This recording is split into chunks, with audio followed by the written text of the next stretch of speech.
स्वागत है दोस्तों मेरे एक और वीडियो में। आज हम जो है हिंदी की वर्णमाला में स्वर और व्यंजन को समझने वाले हैं। इनसे परीक्षा में काफ़ी क्वेश्चन आते हैं और यह आपकी हिंदी की क्लास के लिए काफ़ी इम्पोर्टेंट होती है। क्लास काफ़ी बेसिक होती है किंतु इसका ज्ञान होना उतना ही आवश्यक है, क्योंकि इससे भी एक या दो क्वेश्चन सीधे सीधे पूछ ही लिए जाते हैं। तो देखिए, सबसे पहले हम स्वरों पर बात करते हैं। तो स्वर क्या है? जिन वर्णों का उच्चारण हम स्वतंत्र रूप से कर लेते हैं उन्हें ही स्वर कहा गया, यानी कि सिर्फ यह स्वतंत्र रूप से बोले जा सकते हैं, इनमें किसी अन्य चीज़ की आवश्यकता नहीं होती। व्यंजन में क्या होता है कि व्यंजन को उच्चारण करने के लिए हमें किसी न किसी स्वर का सहारा लेना पड़ता है। तो स्वरों की संख्या होती है 11। अब स्वरों को दो भागों में बांटा गया, ह्रस्व स्वर और दीर्घ स्वर। यहाँ पर आपको जो है यह याद रखना है कि ह्रस्व स्वर उन स्वरों को कहा गया है जिनके उच्चारण में थोड़ा कम समय लगता है, और दीर्घ स्वर उनको कहा गया जिनमें थोड़ा अधिक समय लगता है। जैसे ह्रस्व स्वर के उदाहरण होंगे आ, ई, उ और री, जबकि दीर्घ स्वर में आ, ई, उ, ए, ओ और औ आते हैं। तो इस प्रकार से स्वरों की संख्या कितनी है? 11। अब देखिए, हम व्यंजनों को समझने का प्रयास करेंगे। यह कुछ क्वेश्चन इसी प्रकार से आते हैं, इसको आपको याद रखना है। जैसे इसमें व्यंजनों को का वर्ग, चा वर्ग, टा वर्ग, ता और पा वर्ग में बांटा गया है। हर वर्ग में 5-5 व्यंजन होते हैं, यानी कि का के बाद क्या आता है? का, खा, गा, घा और अंगा। इन्हें जो है का वर्ग दिया गया है। और देखिए, इन्हें कंठय व्यंजन कहा जाता है, क्योंकि जब आप बोलेंगे का, खा, गा, घा तो आप कंठ से बोलते हैं, इसलिए इसे बोला गया। कंठ से बोलने के कारण इन्हें कंठय व्यंजन नाम दिया गया। और इस तरह से आपको याद भी रखना होगा, क्योंकि इस तरह के क्वेश्चन हिंदी में पूछे जाते हैं। इसके बाद देखिए चा वर्ग। तो चा वर्ग में कौन से आएंगे? चा के 5 वर्ग व्यंजन, जैसे चा, छा, जा, झा और इया। तो आप देखेंगे जब इन्हें बोलेंगे हम चा, छा, जा, झा और इया, तो यह हमारा जो तालु है, यानी कि दांतों के ऊपर एक जो मोटा मोटा सी प्लेट सी लगी रहती है, हम उसे तालु कहते हैं। उससे जो है हवा स्पर्श करके निकलती है, यानी कि यह कहाँ से बोले जा रहे हैं? तालु से बोले जा रहे हैं, इसलिए इन्हें तालव्य व्यंजन का नाम दिया गया। और फिर आता है हमारा टा वर्ग।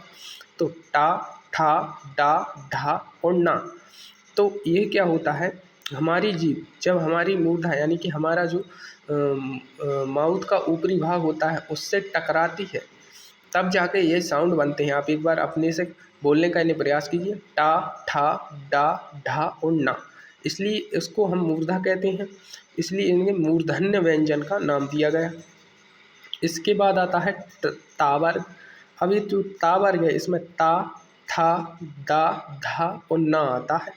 अब देखो, जब हम ता, था, दा, धा और ना बोलते हैं तो हम जो है हमारे ऊपर के जो दांत होते हैं उनसे हमारी जीभ को टकरानी पड़ती है जब यह साउंड निकलता है, इसलिए इन्हें दंताय व्यंजन या दंत व्यंजन कहा जाता है, ता, था, दा, धा और ना को।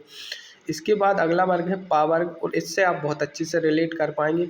बिना दोनों ओंठों के सहयोग के आप पा वर्ग को कि किसी भी अक्षर को नहीं बोल सकते, जैसे पा, फा, बा, भा और मा। यानी कि दोनों होठों को आपस में आपको मिलाना ही पड़ेगा, तभी यह साउंड आपकी जो है मुंह से निकलेंगे, इसलिए इन्हें औष्ठ्य व्यंजन का नाम दिया गया।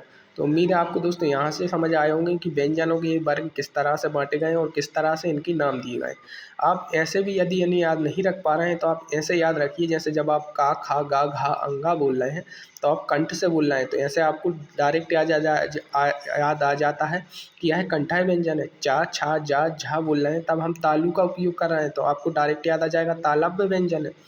टा, ठा, डा इनको बोलते हुए हम रूफ ऑफ द माउथ यानी कि मूर्धा को टच कर रहे हैं जीभ से, तो इसलिए यह मूर्धन्य व्यंजन है। और ता, था, दा को बोलते समय हम दांतों को टच कर रहे हैं, इसलिए दंताय व्यंजन है। और पा, फा, वा, मा तो आसान है क्योंकि दोनों ओंठों के बिना बोले नहीं जा रहा है, इसलिए यह औष्ठाय व्यंजन है। तो उम्मीद है दोस्त आपको यह समझ आएगा। अब थोड़ा हम देखते हैं व्यंजनों कुछ विशेष प्रकारों के बारे में। जैसे इनका उच्चारण स्वर और व्यंजन के बीच में प्रतीत होता है, इसलिए इन्हें जो है विशेष प्रकार में रखा गया है और इनकी संख्या भी 11 ही मानी गई है। जैसे पहले है अंतःस्थ व्यंजन। अब अंतःस्थ व्यंजन क्या है? तो स्वर और व्यंजन के बीच में इनका जो है उच्चारण प्रतीत हो रहा है। सीधे सीधे आपको याद रखने हैं, चार होते हैं, यानी या वर्ग, यानी या रा लावा, या रा लावा। तो यह क्या है, हमारे अंतःस्थाई व्यंजन है। इसके बाद आते हैं ऊष्म व्यंजन। ऊष्म व्यंजन में क्या होता है, हमारे मुंह से एक ऊष्मा टाइप की वायु निकलती है इन्हें बोलते समय। जैसे देखिए शा शा शा और हा, आप अपने मुंह के पास हाथ लगाएंगे और इनको बोलेंगे तो आपको लगेगा कि हाँ हवा तो निकल रही है मुंह से। तो इनके उच्चारण में क्या होता है, मुख से गर्म हवा घर्षण के साथ निकलती है, इसलिए इन्हें ऊष्म व्यंजनों का नाम दिया। इसके बाद संयुक्त व्यंजन होते हैं दोस्त। तो दो अलग अलग प्रकार के व्यंजनों के मेल से बने वाले संयुक्त व्यंजन होते हैं। जैसे छा है, जो क्षत्रिय वाला छा है, उसको किससे मिलाते हैं हम, जब हम का और सा को मिलाएंगे तब वह बनता है। ऐसे त्रा है तो उसमें ता और रा मिला होता है, ज्ञा में जा और इया मिला रहता है, और श्रा में सा और रा मिला रहता है। तो यह क्या होते हैं, संयुक्त व्यंजन होते हैं। इसके अलावा एक प्रकार होता है द्विगुण या उच्चयुक्त व्यंजन का। तो द्विगुण या उच्चयुक्त व्यंजन से क्या तात्पर्य है, तो ऐसे जैसे आपने कभी धनुष देखा है, धनुष में प्रत्यंचा चढ़ा के और अचानक से उसे छोड़ दिया जाए तो क्या डंकार की आवाज़ आती है। इसी प्रकार से क्या होता है, जब इसमें हम अपनी जीभ को ऊपर तो उठाते हैं और एकदम झटके से नीचे गिरा देते हैं, तब इनका साउंड आता है। जैसे सड़क में अड़ा आता है ना, अड़ा, तो अड़ा बोलने का प्रयास कीजिए आप, अड़ा, तो आप क्या होगा, आपकी जीभ ऊपर जाएगी और ऊपर जो तालू से टकरा कर अचानक से नीचे गिर जाएगी। अड़ा अड़ा बोलने का प्रयास कीजिए, आप समझ जाएंगे। इन व्यंजनों को द्विगुण या उच्छिप्त व्यंजनों में रखा गया है। दो ही होते हैं, अड़ा और एक वो ढक्कन वाला अड़ा, यानी कि पढ़ाई में आने वाला और सड़क में आने वाला। तो उम्मीद है आप द्विगुण या उच्छिप्त व्यंजनों को भी समझ गए होंगे। अब इसके अलावा अब व्यंजनों को जो है हम वायु के प्रवेश के आधार पर भी दो हम बांट सकते हैं, यानी कि अल्पप्राण और महाप्राण। यानी जिनमें कम वायु का प्रवेश हो, प्रक्षेप हो, उन्हें अल्पप्राण कहेंगे, और ज़्यादा का हो तो महाप्राण। जैसे हर वर्ग का पहला, तीसरा और पांचवा अक्षर। जैसे अभी हमने का वर्ग पढ़ा था, तो का वर्ग का पहला अक्षर क्या है, का है, तीसरा अक्षर गा है और पांचवा अक्षर अंगा है। तो इनमें क्या है, कम वायु का प्रवेश हो रहा है, का खा अंगा। और सारे के सारे अंतःस्थाई व्यंजन, यानी कि जो स्वर और व्यंजन के बीच का प्रतीक से होते हैं ना, या रा ला वा, इनमें भी बोलते समय कम वायु का प्रक्षेप होता है। तो इन्हें रखा गया अल्प प्राणों की सूची में। जबकि महाप्राणों की सूची में, जिनमें ज़्यादा, अब इनको छोड़कर सारे आ जाएंगे इसमें, और इनमें क्या होगा, ज़्यादा वायु का प्रक्षेप होगा। जैसे हर वर्ग का दूसरा और चौथा अक्षर, जैसे खा, तो खा बोलते समय आप समझ पा रहे होंगे कि कितनी ज़्यादा वायु का उपयोग हो रहा है। घा, घा बोलते समय कितनी वायु का उपयोग हो रहा है। इसी प्रकार के जो सारे ऊष्म व्यंजन है उनसे भी ज़्यादा वायु निकल रही है। जैसे सा सा हा, तो इन्हें अधिक वायु निकलने के कारण महाप्राण में रखा गया। इसके बाद एक तरीके से और हम इन्हें बांट सकते हैं अघोष और सघोष के रूप में, यानी कि जो उनके बोलते समय कंपन होता है उसके आधार पर अघोष व्यंजन और सघोष में रखा गया।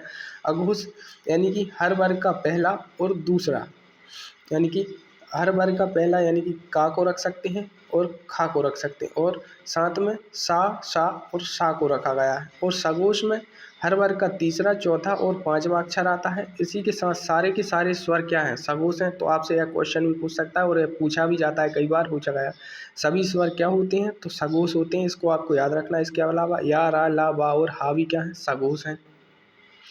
अब देखिए याद रखने के लिए कुछ विशेष बिंदु भी हैं। जैसे मूर्धन्य, इसे पूरा वर्ग, यानी कि जो टा वर्ग होता है, टा ठा डा रा और ना आता है। इसके अलावा इसमें री और शा का उच्चारण भी मूर्धा से ही हो रहा है। री और शा बोल के देखिए आप।